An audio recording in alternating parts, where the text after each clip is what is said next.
રાજ્યમાં લૂંટ અને ભ્રષ્ટાચારનો કાળો કારોબાર ફૂલ્યો ફાલ્યો છે તેવું કહીએ તો કંઈ ખોટું નથી। એક બાજુ અસામાજિક તત્વો બેફામ થયા છે રાજ્યમાં, તો બીજી જ બાજુ સત્તામાં બેસેલા અમુક સુધરવાનું નામ નથી લઈ રહ્યા।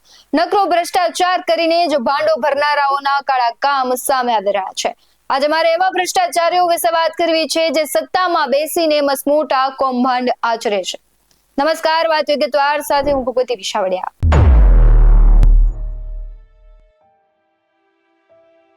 મનરેગા યોજનામાં બચ્ચુ ખાબડ અને તેમના પુત્ર તથા હીરા જોટવા અને તેમના પુત્રનું નામ સામે આવ્યું, તેમની ધરપકડ કરવામાં આવી। આવાસ યોજનામાં ધારાસભ્ય મેઘજી ચાવડા અને તેમના પુત્રનું નામ સામે આવ્યું, તેના ઉપર પણ કાર્યવાહી કરવાની હતી। મેઘજી ચાવડાનું નિવેદન આપ્યું છે હજુ ઘણા એવા મોટા કૌભાંડ છે જેમાં સરકારમાં બેસેલા લોકોની સંડોવણી સામે આવી શકે છે અને ઘણા એવા કૌભાંડો પણ છે કે તેમાં મોટા ગજાના નેતાઓની વાત થઈ છે, તેમના નામ આવ્યા છે।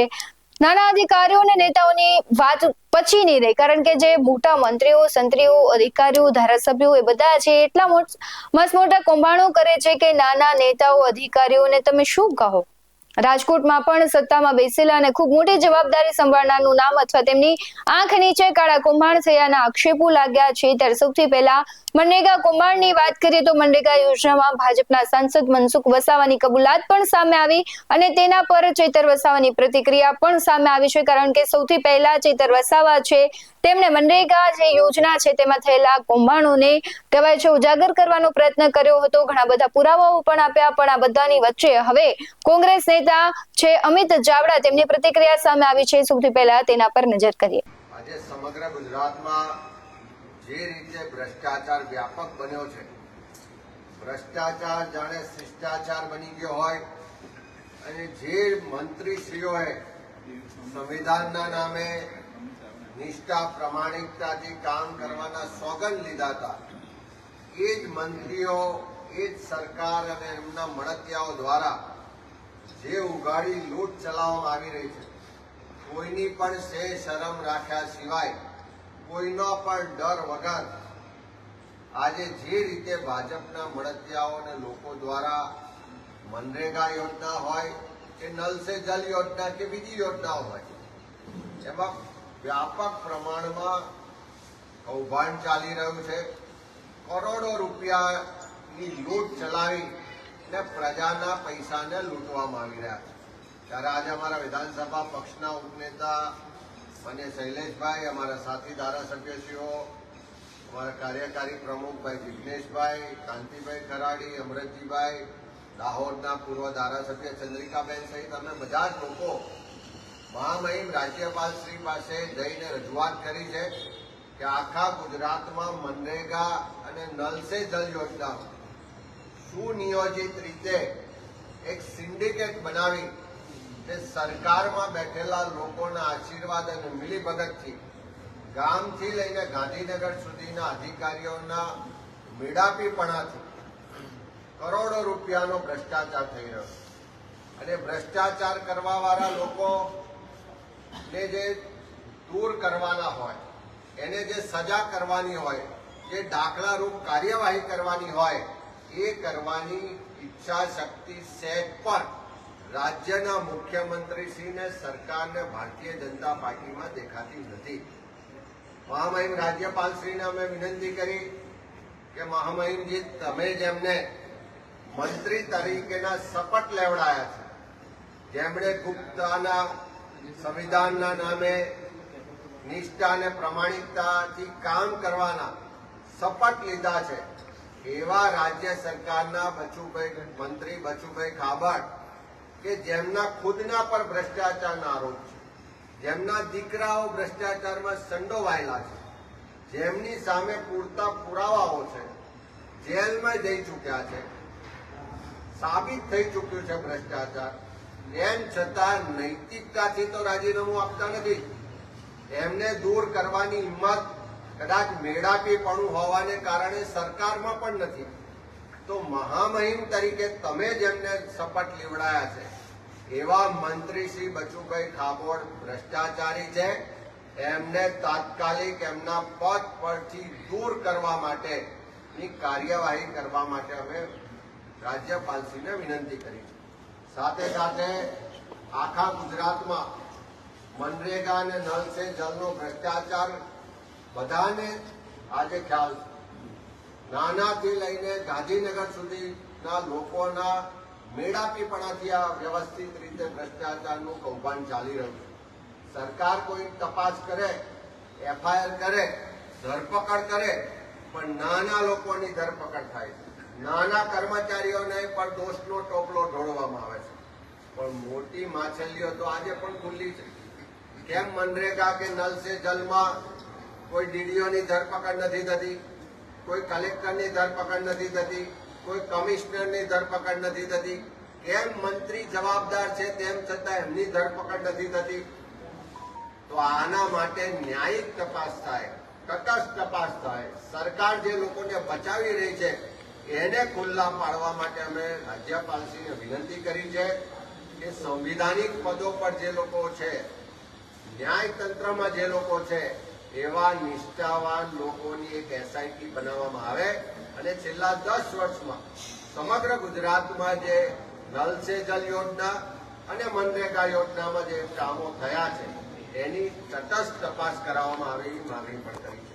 જેમ દાહોદમાં ભ્રષ્ટાચાર ખુલીને બહાર આવ્યો છે, એ જ રીતે પુરાવા આપ્યા છે કે પંચમહાલ જિલ્લાનો જાંબુઘોડા તાલુકો, જ્યાં ફક્ત 26 ગામ છે, ફક્ત 42,000ની વસ્તી છે, ત્યાં 4 જ વર્ષની અંદર 300 કરોડ રૂપિયા મનરેગામાં ખર્ચ થાય છે. 60-40 નો મનરેગામાં રેશિયો છે. 60% લેબર કમ્પોનન્ટ હોવું જોઈએ, 40% મટીરિયલ કમ્પોનન્ટ હોવું જોઈએ. એના બદલે ગુજરાતના સૌથી નાના તાલુકામાં, વસ્તીની રીતે સૌથી નાનો તાલુકો એવા જાંબુઘોડામાં 80% મટીરિયલ કમ્પોનન્ટ ચૂકવવામાં આવ્યું, ફક્ત 20% લેબર કમ્પોનન્ટ ચૂકવાય છે. અને 300 કરોડના કામમાંથી 216 કરોડ કરતા વધારે રકમનું મટીરિયલ સપ્લાય થાય છે. આ મટીરિયલ સપ્લાય કરવા વાળી એજન્સી કોણ છે? તો ત્યાં જિલ્લા ભાજપના પ્રમુખ છે એના નામની એજન્સી છે. એમની પત્ની જે ભૂતકાળમાં જિલ્લા પંચાયતની ભાજપના પ્રમુખ હતા એમના નામની એજન્સી છે. એમના ભત્રીજાના નામની એજન્સી છે. એમના ડ્રાઈવરના નામની એજન્સી છે. પુરાવા આપ્યા, હકીકતો આપી, ફરિયાદો કરી, તેમ છતાં તપાસ નથી થતી. તો કોણ બચાવી રહ્યું છે? કેમ બચાવી રહ્યા છે? એક બાજુ મંત્રીને દૂર નહીં કરવાના, બીજી બાજુ જિલ્લા ભાજપના પ્રમુખ હોય એની કોઈ તપાસ ના થાય. એનો સ્પષ્ટ મતલબ છે કે સરકાર આ કૌભાંડમાં, ભ્રષ્ટાચારમાં સામેલ છે. આના હપ્તાઓ કમલમ સુધી પહોંચતા હશે અને એટલા જ માટે આની પર તટસ્થ તપાસ થતી નથી. જેની તપાસ થાય. અમે એ પણ કીધું છે કે ભ્રષ્ટાચાર કરવા વાળો કોઈ પણ પક્ષનો નથી હોતો, કોઈ પણ સમાજનો નથી હોતો, કોઈ પણ પાર્ટી કે બીજા સાથે જોડાયેલો હોય તો પણ એને કોઈને બક્ષવો જોઈએ નહીં. કોંગ્રેસનો કોઈ વ્યક્તિ ભ્રષ્ટાચાર કરે, ભાજપનો કોઈ વ્યક્તિ ભ્રષ્ટાચાર કરે, આમ આદમી પાર્ટીનો કરે કે બીજી કોઈ પણ પાર્ટીનો કરે, એમાં કોઈની પણ શરમ રાખ્યા સિવાય કાયદાનું કામ કરે એવી રીતે કડક કાર્યવાહી કરવા માટે રાજ્યપાલશ્રીને હસ્તક્ષેપ કરવા માટે વિનંતી કરી. સરકારની ઈચ્છા શક્તિ દેખાતી નથી. સરકાર આમાં પ્રોએક્ટિવ કોઈ પગલાં લેતી નથી. સરકાર એમના મળતિયાઓને બચાવી રહી છે, એમના મંત્રીને બચાવી રહી છે. મંત્રી પોતાના પદનો દુરુપયોગ કરીને આખી તપાસને એમાં અવરોધ ઉભો કરે છે, ગેરમાર્ગે દોરી રહ્યા છે. તો એવા સંજોગોમાં તટસ્થ તપાસ થાય અને જેમને તમે સંવિધાનના નામે મંત્રી તરીકે શપથ લેવડાયા છે, એમણે શપથ ને સંવિધાનનું તો અપમાન કર્યું છે, પણ સાથે સાથે મહામહિમે લેવડાયેલી જે શપથ પ્રક્રિયા છે એને પણ લાંછન લગાવ્યું છે. ત્યારે રાજ્યપાલશ્રી હસ્તક્ષેપ કરે અને આખા ગુજરાતમાં જે ખુલ્લેઆમ ભ્રષ્ટાચાર થઈ રહ્યો છે એ ભ્રષ્ટાચારને રોકવા માટે હસ્તક્ષેપ કરીને આગળ આવે એવી મહામહિમ રાજ્યપાલશ્રીને વિનંતી કરી છે. અમે એ પણ કીધું છે કે આવનારા દિવસોમાં જો સરકાર સામેથી આ ભ્રષ્ટાચારીઓ સામે પગલાં નહીં લે, સરકાર જો આમાં તટસ્થતાથી કામ નહીં કરે તો ગામથી લઈને ગાંધીનગર સુધી કોંગ્રેસ પક્ષ એના માટે મનરેગા કૌભાંડમાં હીરા ઝૂંટવાનું નામ છતાં કોંગ્રેસ ઝૂકવા તૈયાર નથી. કોઈ પણ પાર્ટી હોય જ્યારે તેમના ખૂબ સારા એવા મંત્રી તંત્રી અથવા કોઈ એક કાર્યકરનું નામ સામે આવે તો પણ તે ખબર છે કે ઝૂકવા તૈયાર નથી થતી, ખબર જ હોય કે આની સંડોવણી છે, તેમ છતાં કોઈ પાર્ટી સ્વીકારતી નથી. તો બીજી તરફ તમે વાત કરો તો ભારતીય જનતા પાર્ટીના ઘણા એવા નેતાઓ છે, ઘણા એવા મંત્રીઓ હતા કે તેમનું નામ સામે આવ્યું. બચુ ખાબડની જ વાત કરીએ તો મંત્રી લેવલે તેમનું પદ છે અને તેમના દીકરા જેવા કૌભાંડ કરે છે, તો તેમની ક્યાંક ને ક્યાંક અસર તેમના મંત્રી પદ ઉપર પડતી હોય છે, તેમની શાખ ઉપર પડતી હોય છે અને તેમની છબી પણ ખરડાતી હોય છે. જ્યારે આ બધા કૌભાંડો બહાર આવ્યા ત્યારે લોકો પણ એવી માંગ કરી રહ્યા હતા અને પાર્ટીઓ પણ, વિપક્ષ પણ એવી માંગ કરી રહ્યા હતો કે મંત્રી બચુ ખાબડનું પદ છે તે રદ કરવામાં આવે, તે રાજીનામું આપે, પરંતુ તેના પર હજુ કોઈ કાર્યવાહી નથી થઈ. તેમના પુત્રોની ધરપકડ કરવામાં આવી છે અને મંત્રી બચુ ખાબડ છે તેમનું પદ હવે જોખમમાં છે એ વાત બાકી છે. પરંતુ જે હીરા જોટવાની વાત કરવામાં આવે છે તો હીરા જોટવાનું આ યોજનામાં નામ આવ્યું છે કૌભાંડમાં, ત્યારે આહિર સમાજ પણ મેદાને છે. આમ આદમી પાર્ટીના કરસન બાપુ પણ તેમની પક્ષમાં એક વિડીયો બનાવે છે અને બીજી જ બાજુ તેમના ઉપર પ્રશ્ન ઉઠે છે કારણ કે તે પણ આમ આદમી પાર્ટી સાથે જોડાયેલા છે ને આમ આદમી પાર્ટીના જ જે કહેવાય છે ચેતર વસાવા છે તે આખું ભ્રષ્ટાચાર ખુલ્લો પાડી રહ્યા છે અને બીજી બાજુ કરશનદાસ બાપુ છે તે ક્યાંક ને ક્યાંક તેનો બચાવ કરી રહ્યા હોય હીરા જોટવાનું તેવું લાગી રહ્યું છે. હવે વાત કરવી છે રાજકોટ. આમ તો રાજકોટ રંગીલું કહેવાય, પણ અત્યારે ચોમાસામાં જે રસ્તાઓ છે તેમાં થયેલા ભ્રષ્ટાચાર છે તેના દિવસે ને દિવસે કહેવાય છે દ્રશ્યો સામે આવે છે અને હવે રાજકોટમાં ભારતીય જનતા પાર્ટીનો ચહેરો ભ્રષ્ટાચારમાં ખુલ્લો પડ્યો છે. વોર્ડ નંબર 4 માં સરકારી જગ્યા ઉપર દબાણ થાય અને તે અંગે મેયર આ મામલે તાત્કાલિક ડિમોલેશન અંગે આદેશ આપવા જોઈએ તેવી પણ માંગ ઉઠી છે, કારણ કે જે આખો વોર્ડ છે જેમાં દબાણ થયું છે, ટીપીઓ છે તેની જમીન છે તેમાં દબાણ થયું છે, મકાન અને દુકાન ખડકી દેવામાં આવી છે અને એક દુકાન કંઈક 30 લાખમાં વેચાય છે તેવી પણ માહિતી છે. ને આ વોર્ડ નંબર છે તેના જ કહેવાય છે 4 કોર્પોરેટરો છે તેમના નામ સામે છે અને ચારેય કોર્પોરેટર ભારતીય જનતા પાર્ટીના છે અને તેમાં પણ મેયર છે નયનાબેન પેઢડિયા, તેમના જ વોર્ડમાં આ બધી ઘટનાઓ થાય છે. ત્યારે અનેક પ્રશ્ન ભારતીય જનતા પાર્ટી ઉપર પણ થાય છે, ભારતીય જનતા પાર્ટીના સત્તાધીશો ઉપર પણ થાય છે, તંત્ર ઉપર પણ થાય છે અને સરકાર જેમની છે તેના ઉપર પણ થાય છે. ત્યારે લોકો માંગ કરી રહ્યા છે કે આ સમગ્ર ઘટનામાં જે સાચો હોય તે બહાર આવે, ત્વરિત પગલા ભરવામાં આવે અને સમગ્ર મામલે જે પ્રતિક્રિયાઓ સ્થાનિકોની આવી છે તેના પર નજર કરીએ. સમગ્ર રાજકોટની અંદર ભારતીય જનતા પાર્ટીના તમામ કોર્પોરેટરો પ્રજાના પ્રશ્નને ભૂલીને પોતાનો વિકાસ કઈ રીતે થાય અને પોતે કઈ રીતે ભ્રષ્ટાચાર કરી શકે એના માટે વ્યસ્ત છે. ત્યારે રાજકોટ શહેરની અંદર વોર્ડ નંબર 4 માં પ્રજાએ જ્યારે વિરોધ કર્યો છે અને ટીપી સ્કીમમાં જે રોડ દબાવવાની વાત સામે આવી છે, પ્રજાએ રોષ ઠાલવ્યો છે અને ઇલેક્ટ્રિક મીડિયાના માધ્યમથી જે સમાચાર મળી રહ્યા છે એ બાબતે મેયરશ્રીએ તાત્કાલિક એ જગ્યા ઉપર જવું જોઈએ.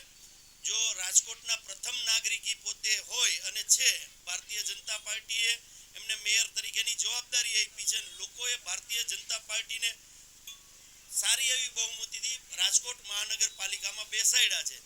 જો એમના જ પદાધિકારીઓના નામ આવતા હોય તો પહેલી તકે એમને ત્યાં જઈ અને સ્થળ વિઝિટ કરવી જોઈએ, આવું સ્પષ્ટ અમારું માનવું છે. અને તાત્કાલિક અસરથી જે લોકોની વેદના છે એને વાચા આપી અને ડિમોલેશન કરવું જોઈએ. નાની નાની સોસાયટીઓની અંદર જ્યાં ગરીબ માણસો ઝૂંપડા બાંધીને રહે છે એને મોન્સૂન સિઝનની અંદર કમિશનર પણ નોટિસ આપી રહ્યા છે અને બુલડોઝરની વાત કરી રહ્યા છે. ત્યારે જે લોકો ભ્રષ્ટાચાર કરી અને સરકારી જમીનોને પચાવી અને એની અંદર મકાનો અને ઓફિસો બનાવીને વેચી નાખી હોય તો તાત્કાલિકપણે આ ભારતીય જનતા પાર્ટીના લોકોને સસ્પેન્ડ કરવા જોઈએ, જે લોકો આમાં સંડોવાયેલા છે કોર્પોરેટરો હોય, અને મેયરે તાત્કાલિક રીતે એ રિપોર્ટ કરી અને ડિમોલેશન કરવું. અને હવે વાત કરીએ ગુજરાતના કૌભાંડની. ગુજરાતમાં અનેક મોટા કૌભાંડો થયા, પણ જે કૌભાંડો થયા છે તેની વાત કરીએ. કોલકાતાના શારદા ચીટફંડ ખૂબ મોટું કૌભાંડ, પીએમ જય યોજનામાં ખૂબ મોટું કૌભાંડ થયું, જમીન માપણીમાં કૌભાંડ, બીઝેડ કૌભાંડ, ભરતી કૌભાંડ જેવા અનેક કૌભાંડ રાજ્યમાં થયા છે. આ એક નથી કે જ્યાં આવી કાર્યવાહી થઈ, પરંતુ થોડા સમય સુધી આ બધી જે ભ્રષ્ટાચાર છે તેની ગટરો છે તે ઉભરાય અને પછી તેના વિશે થોડી ચર્ચાઓ થાય, તેમાં થોડી કાર્યવાહી કરવામાં આવે અને પછી હતું એને લોકોને રોજ નવું કંઈક મળી જશે એટલે જે મોટી અને જૂની ઘટનાઓ છે તે ભૂલાતી જાય છે. એમાં લોકોનો વાંક નથી, પરંતુ સિસ્ટમનો વાંક છે. જ્યાં સુધી સિસ્ટમમાં વસડા છે તેને દૂર નહીં કરવામાં આવે ત્યાં સુધી આ ગુજરાતની સ્થિતિ આવીને આવી રહેશે. અને આ બધામાં કોનો લાભ થશે?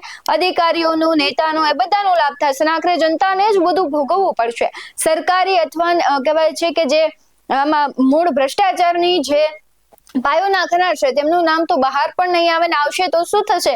તેને સજા થશે. પરંતુ સજા થવાને બદલે તેના જે કહેવાય છે આકાઓ છે તે બેઠા જ છે, તેમનું રક્ષણ કરશે. તેમને શું 2-4 દિવસ જેલમાં રહેવું પડશે, પછી તો કઈ નહીં. એટલે આવી ઘટનાઓમાંથી કઈ ગુજરાતના કહેવાય છે કે છબી ખરડાય છે, અમુક નેતાઓની, પાર્ટીઓની છબી ખરડાય છે, પરંતુ કોઈ ફરક નથી પડતો. અમુક એવા જ લોકો છે કે જેને લીધે જનતા અને સરકાર બંનેને નુકસાન થાય છે. પણ આના પરથી કહી શકાય કે જે સિસ્ટમમાં સડો બેસી ગયો હોય તેને કોઈ ન દૂર કરી શકે. તે પાર્ટીઓ અને વ્યક્તિઓ જો પ્રામાણિકતાથી કામ કરે તો જ આવી બધી વસ્તુઓને, આવી બધા ગેરરીતિઓને, ભ્રષ્ટાચારને રોકી શકાશે. બાકી કોઈની હિંમત નથી કે રોકી શકાય, કારણ કે જેમને જનતાના પૈસે જ લીલા લેર કરવા છે, જેમને ભ્રષ્ટાચારનું જ પેટમાં પચે છે, તેઓને કોઈ નહીં રોકી શકે. આ મુદ્દે તમારું શું કહેવું છે કમેન્ટ બોક્સમાં જરૂરથી જણાવજો.